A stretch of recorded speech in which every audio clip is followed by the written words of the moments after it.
Hello, I'd like to talk to you a little bit about Poetry Explication, which is our project. Explication is just another word for explanation. So I'm explaining how to explicate. This is developed just to help you guys get started. Here we have a Prezi. I haven't used Prezi before for this class, but it's a lot of fun. And it kind of illustrates the way that we can approach poetry. So you open up a book, and here we've got a whole bunch of words, and it's hard to figure out which theme to attack first. I'm going to use an example poem. I want you to take notes, and you'll be doing this with your own poems later. You can use two of the handouts that I have offered to you in your folder to help you with this. The poem that we're going to look at is Breakfast by Wilfred Wilson Gibson. We ate our breakfast lying on our backs because the shells were screeching overhead. I bet a rasher to a loaf of bread that Hull United would beat Halifax when Jimmy Stainthorpe played fullback instead of Billy Bradford.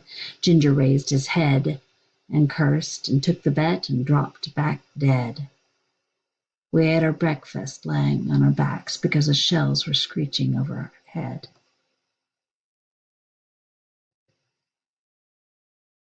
That poem, standing by itself, means a lot, but maybe not at the first glance. We'll have to return to it, just like you will with your poem. We might want to look first at the sound. So we've got a rhyme scheme, and one of the exercises I've asked you to do is to learn a little bit about rhyme scheme, about meter. This is an atypical poem. It's an open form, but it does have a rhyme scheme. When we look at the last syllables of each of the lines, they either rhyme with axe or with ed. We ate our breakfast lying on our backs because that's the first one we noted as A. Overhead, B. Bread, B. Halifax, A. Instead, B. Head, B. Dead, B. Backs, A. Overhead, B. Poetry is a spoken language. It's a really, really rich form of, back that up. Poetry is not a spoken language, of course. Poetry exists as a spoken art form.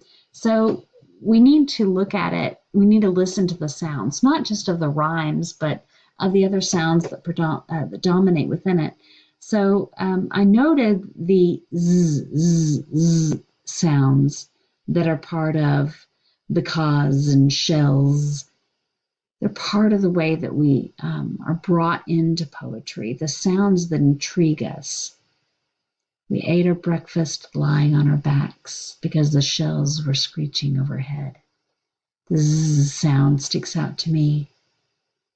And then later, when we get to the part that's really, really tight and tiny and short, we have a lot of t sounds. Ginger raised his head and cursed and took the bet and dropped back dead. There's a T or an ending ED that connect all of those things back to head, dead. Ginger raised his head and cursed and took the bet and dropped back dead. It's clipped language, and as we'll discuss later on, or as I will discuss later on, the hard T or the soft ED actually hit whenever those words become shorter and tighter. It's a little bit interesting. We want to look a little bit more deeply, of course, not just at sounds. We want to know what we need to understand this. Like for this one, you need to know vocabulary. You need to know context. You need to know a little bit about war, a little bit about rugby. So what's a rasher? I think they're talking about bacon. What is Halifax or Hull United? Those are rugby teams that were part of England in 1914. As it turns out, Halifax and Hull United were rugby teams that had been around for at least 25 years by that point. We need to know who wrote it, when they wrote it, what else we need to know. A trench is Well, World War One was toward the end of trench warfare. Jimmy and Billy, we need to know if they're important and if Ginger is an important detail. So let's look at the context and the poet. This was written at the beginning of World War I, was published in The Nation on October 17th, 1914. England was at war. U.S. had not yet entered war. This was written by an English poet, Wilfred Wilson Gibson, who was born in 1878 and died in 1962. He was already an accomplished poet. He was not a soldier, although many have assumed that. A few years before he wrote Breakfast, which was this poem, in 1914, he had shifted away from the rules-oriented styles that were popular up to then in the Victorian Romantic tradition. According to Dominic Hibbard of the War Poets Association, he was among a group of poets who were awakened by social conscience and who sought to use simple language about simple topics, real people. It was very accessible. And he used this very accessible form of poetry to get into the mental states of soldiers, kind of the early psychology of what was really happening for soldiers and for war. Whereas other poets of his time wrote lofty poetry about nobility and bravery and tragedy, Gibson sought a simpler, more personal topic, and he may have been the first 1914-1918 poet to represent a soldier's shell shock. And in this poem, we see a viewpoint that appears to be firsthand. The speaker appears to be in the trenches. We know that Gibson didn't experience this himself. Instead, he borrowed the key lines, "We ate our breakfast lying on our backs because the shells were screeching overhead," from a soldier's anecdote that appeared in The Nation only 2 weeks before its printing. We notice some of the features about the story itself. The poem begins and ends with the same lines. Soldiers are lying on their backs while bullets fly overhead. Soldiers are eating breakfast. One soldier bets the others that his breakfast foods, I'll bet you bacon, that a rugby team would have been improved if Jimmy would play instead of Billy. One of the soldiers, Ginger, became excited and took the bet. In the moment of its excitement, his head lifted above the trench and he was shot. Ginger dropped dead. And we end with the other soldiers continuing to lie there. We're shifted. So it's helpful to look at the structure and language, and I just have a few notes about that. The poem begins and ends with the same repeating lines connecting two moments, before Ginger's death and after Ginger's death. The poem does have rhyming, but it doesn't follow a classic form. The title leads us to imagine breakfast. An original reader might have thought about wartime breakfast or the breakfast of a soldier, and the original reader would have certainly understood about rashers and those other parts of the language. Those terms and other terms are presumably popular for that time. The poet repeated the same lines. Their impact changes quickly. At the beginning, the lines mean something different than at the end. And the poet uses a long phrase. "I bet a rasher to a loaf of bread that Hull United would beat Halifax when Jimmy Stainthorpe played fullback instead of Billy Bradford." Many, many lines it takes for us to get through that one thought, and then right after that, the lines become tight and short and clipped as he tells of Ginger's death. So the poet juxtaposes mundane with emotional impact. When he pairs breakfast with bullets flying overhead, we're drawn into the story and are connected emotionally. When Ginger raised his head and cursed and took the bet, he apparently forgets the war long enough to react to a sports bet. As a result, readers are stunned when Ginger dropped back dead.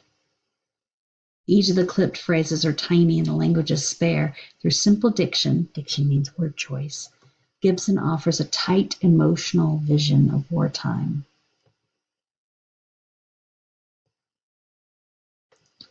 So that is some of my explanation. If I were to turn this, if I were to develop this into a longer paper, I'd be talking about sound. I'd talk about what we need to know. I talk about the context and the poet.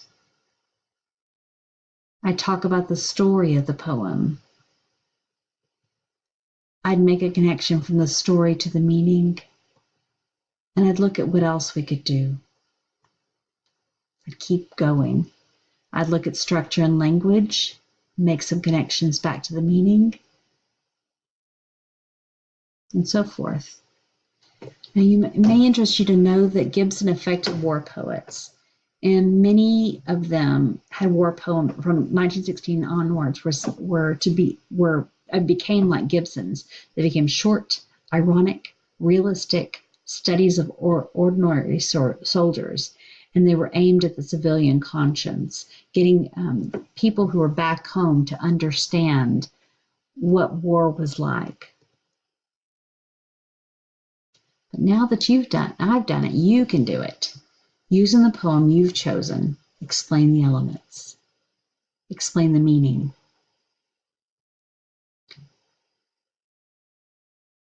Explain the context and other information. Explain the story itself. Explain the structure. Explain the words that are used, the language. And explain the sound. Relate them all to meaning. I hope this has helped you somewhat. I want you to know that I've given you this Prezi as something for you to look at. You'll be able to go in, you'll be able to dive in and look at each of these slides individually. You can see over here that I have that they're organized a certain way. Whenever you have it, you'll just have this thing. So if you're interested in looking back at something, you can go backward. You don't have to play it as present. You can just kind of play around in it and look at it. I hope that helps a lot, and thanks very much.